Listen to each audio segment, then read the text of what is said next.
In today's video, I'll answer your question, what do John chapter 1, verse 1 and verse 14 mean when they declare that Jesus is the Word of God?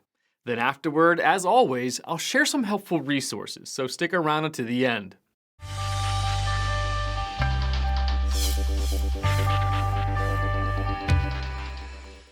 The answer to this question is found by first understanding the reason why John wrote his gospel. We find his purpose clearly stated in John chapter 20, verses 30 through 31. Many other signs, therefore, Jesus also performed in the presence of the disciples, which are not written in this book. But these have been written that you may believe that Jesus is the Christ, the Son of God, and that believing you may have life in his name. Once we understand that John's purpose was to introduce the readers of his gospel to Jesus Christ, establishing who Jesus is, God in the flesh, and what he did, all with the sole aim of leading them to embrace the saving work of Christ in faith, we will be better able to understand why John introduces Jesus as the Word in John chapter 1, verse 1. By starting out his gospel stating, "In the beginning was the Word, and the Word was with God, and the Word was God," John is introducing Jesus with a word or a term that both his Jewish and Gentile readers would have been familiar with. The Greek word translated word in this passage is logos, and it was common in both Greek philosophy and Jewish thought of that day. For example, in the Old Testament, the Word of God is often personified as an instrument for the execution of God's will.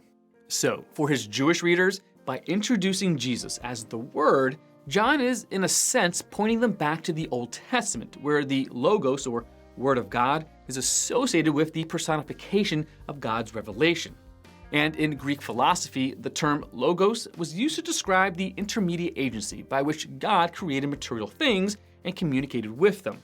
In the Greek worldview, the Logos was thought of as a bridge between the transcendent God and the material universe. Therefore, for his Greek readers, the use of the term logos would have likely brought forth the idea of a mediating principle between God and the world. So, essentially, what John is doing by introducing Jesus as the logos is drawing upon a familiar word and concept that both Jews and Gentiles of his day would have been familiar with, and using that as the starting point from which he introduces them to Jesus Christ. But John goes beyond the familiar concept of logos that his Jewish and Gentile readers would have had, and presents Jesus Christ not as a mere mediating principle like the Greeks perceived, but as a personal being, fully divine, yet fully human.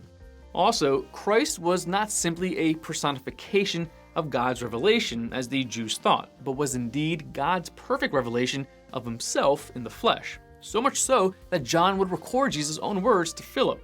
Jesus said unto him, "Have I been so long with you, and yet you have not come to know me, Philip? He who has seen me has seen the Father. How do you say, 'Show us the Father'?" John chapter 14, verse 9. By using the term logos, or word, in John chapter 1, verse 1, John is amplifying and applying a concept with which his audience was familiar, and using that to introduce his readers to the true logos of God in Jesus Christ, the living Word of God and yet fully man, who came to reveal God to man and redeem all who believe in him from their sin. Want to learn more? Subscribe so you don't miss the next video. Visit gotquestions.org for more good content and check the details section below this video. There you'll find one book I recommend along with several links related to questions. If you'd like to learn about Bible Munch or if you're interested in bite-sized devotionals, subscribe to Bible Munch on YouTube. It's linked right here. Now remember, got questions? The Bible has answers. We'll help you find them.